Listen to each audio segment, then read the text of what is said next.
Hello, listeners. This is Janine and Kristen from Henrico Casa.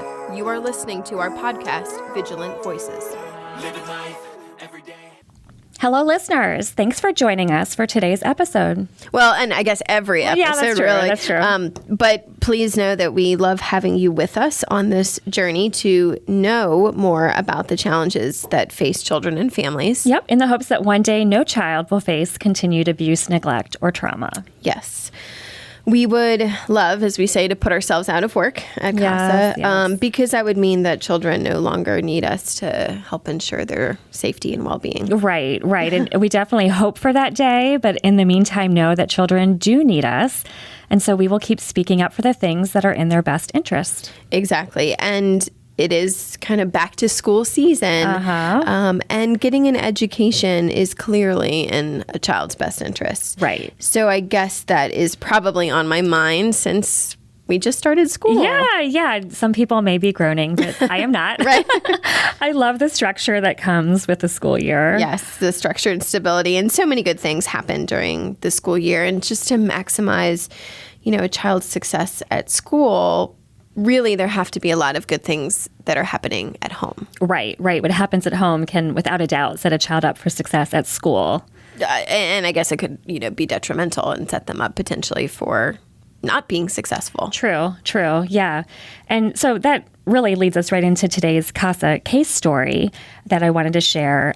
One of our advocates is currently working with a teen who I will call Raven. Again, we changed names and circumstance to maintain privacy.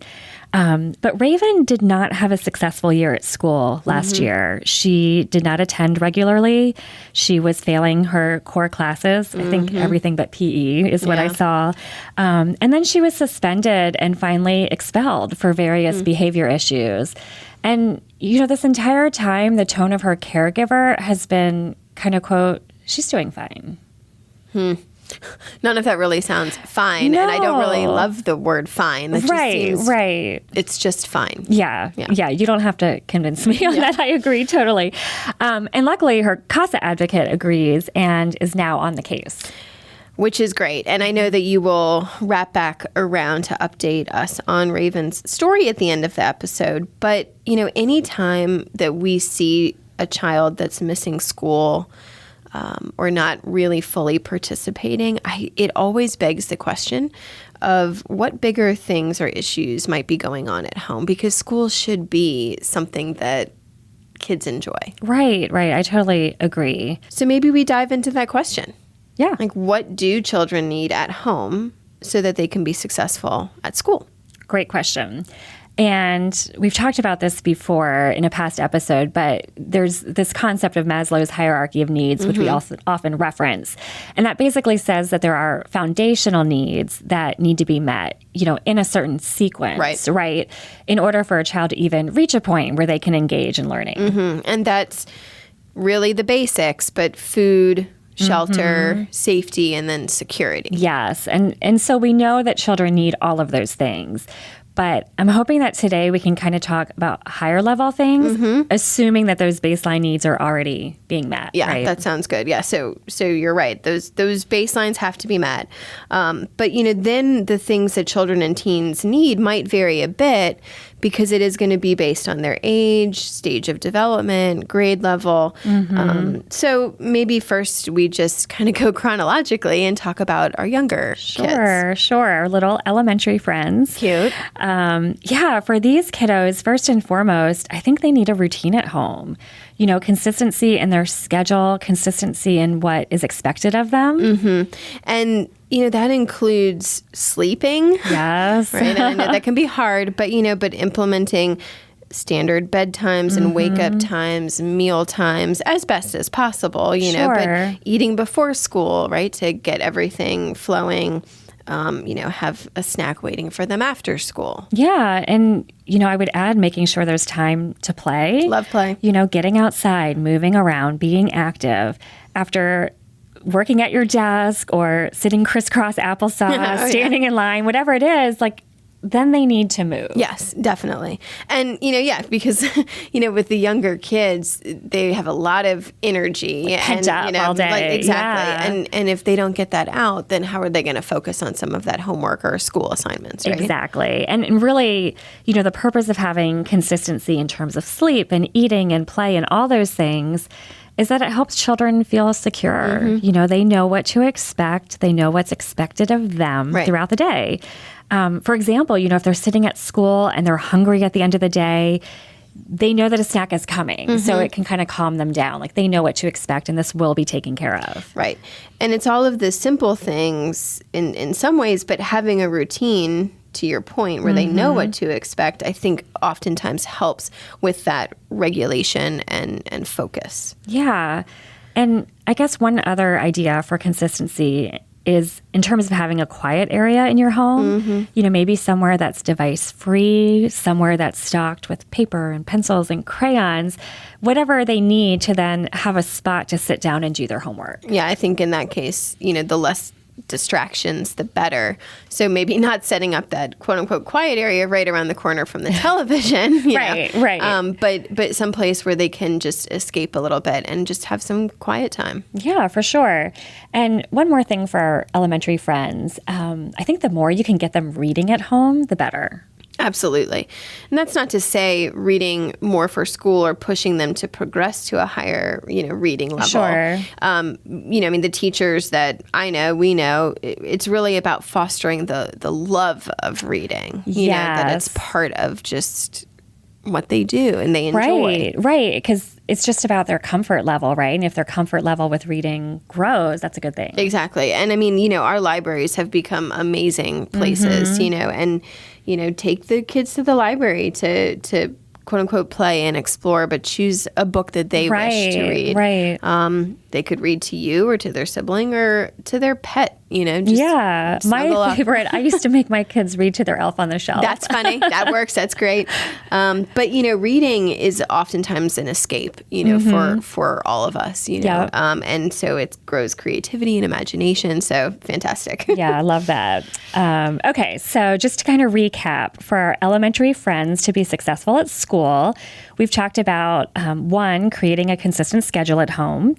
2, making a dedicated quiet space at home. And then 3, encouraging a love of reading while they're at home. So all things that we can do at home to aid their success at school. Yes. So for our kind of secondary grade, children and youth and teens, in some ways it's a little different, but in a lot of ways it's the same. Yeah, true. Because while they're a little older, consistency is still key. Right. They still need consistency in their schedules. But maybe it's more about teaching them time management at this age. They're learning to be independent and take ownership of their schedules. So you need to encourage them to, on their own, be consistent with sleep, right? To set aside consistent time to study. You're kind of like coaching them on that. And I think from there you start to build on other skills, maybe get them that first planner where they can start to make notes on the calendar or just a task list, scheduling time for things that are important to them. And that could be anything from soccer to, time with friends, but then specific to school or another type of activity. Yeah. And it should probably include rest, even though they don't want to hear that. No. They want their own time on that. But I do think it's that learning, balance and time management. So we're really setting the stage for them to be not only successful at school right now, but hopefully then later in life and future. Yeah, for sure. And, the other thing that I feel like we can really do at home to help them at school is to just encourage open communication, which I know is easier said than done, at this age. But probably at any age in some ways. That's true. But creating a safe space for them to, share their thoughts and ask questions and seek advice. Yes. And, when the hope, would be that if they start to get in the rhythm of being able to communicate well at home, then they can be encouraged to communicate at school. Right. Ask for help. Go talk with the teacher to get feedback on why they received a certain grade. Speak up for things that they might need in the classroom. I mean, I think that's where you start to hopefully help them develop their own voice. Definitely. And, just like with the time management concept, learning effective communication at home will translate to success at school, but also success at life. Yeah, careers, etc. Yeah. Relationships. So, for our teens and our youth, I think we're saying teach them time management and communication skills at home, because those things will serve them well beyond, school even. Yeah, and life, right? Yeah, exactly. And life. And then I think that is the goal, is that raising kids in a healthy way so that, as we always say, we want them to live up to their full potential. Without a doubt. Great things to come for them. So, okay, I want to point out that we've been talking about things to do at home, right, to aid success at school. But some of you listeners, we know, might not have kids in your house. You're their advocate, you're their mentor, you're a family friend, but you can still help with these things. Absolutely. And, helping might even be more effective because it's almost like a separate but different voice, An outside supporting voice. these healthy habits instead of mom and dad nagging. Right. Yeah. So just, examples off the top of my head or Janine's thoughts. Bring a book when you visit the child, stick to a bedtime if you're the one babysitting. Run through flashcards together when you're all in a carpool line. Ask questions that encourage open communication. Exactly. I mean, there's so much to do. I mean, even some games now incorporate, some really interesting lessons. So I think at the end of the day, the main point is to remember that kids' needs have to be met at home in order for them truly to be successful at school. Yeah. And Janine, can we just pause to say and remind us and you, listener, that success looks different for every child. Yeah, that's right? true. It doesn't mean all A's all the time. Yeah. Thank you for bringing that up, because I think that is true. And we have to remind ourselves that sometimes with the kids that we serve at CASA. Yep. Showing up at school may be the win for them. That might have been a big step, because who knows what they're who dealing knows with. what's going on. And, staying calm and regulated throughout the whole day might be a great win for them. Yep. Working hard to scrape by with a poor grade may have been a win because they successfully completed a project. So that needs to be celebrated too. Celebrate, and then also help them meet their next goal, right? Exactly. So speaking of goals, let's wrap back around. I'm curious about Raven and the CASA story. I guess really first, did she have a goal, or what was her goal? Yeah. So Raven's goal is to get her diploma, which honestly is not going to be as easy as it maybe sounds, with her history with school and her home life. But she is now registered for virtual school, and that just requires so much self-discipline. It does, on top of hopefully a stable and supportive home environment to make sure that, they're, in this case, that she's participating and attending. Right. And that's why Raven's advocate has been working with her caregivers to really help identify things that they need to do at home to set her up for success with this. They've talked about creating a consistent schedule with a set time for Raven to do her schoolwork. Like we talked about, setting up a comfortable and quiet place to participate in her virtual classes and to do the work. And helping her articulate her needs, because when you're in a virtual school, how do you even raise your hand to convey that you need help? So we're just talking through all the things that she can do to kind of stay on top of it and not get behind at school. Exactly. And frankly, part of Raven's consistent schedule will be her weekly visits with her CASA advocate. Yeah, that's so true. And honestly, like most teens, Raven wants independence, right? And so she doesn't always seem open to her advocate's visits and advice.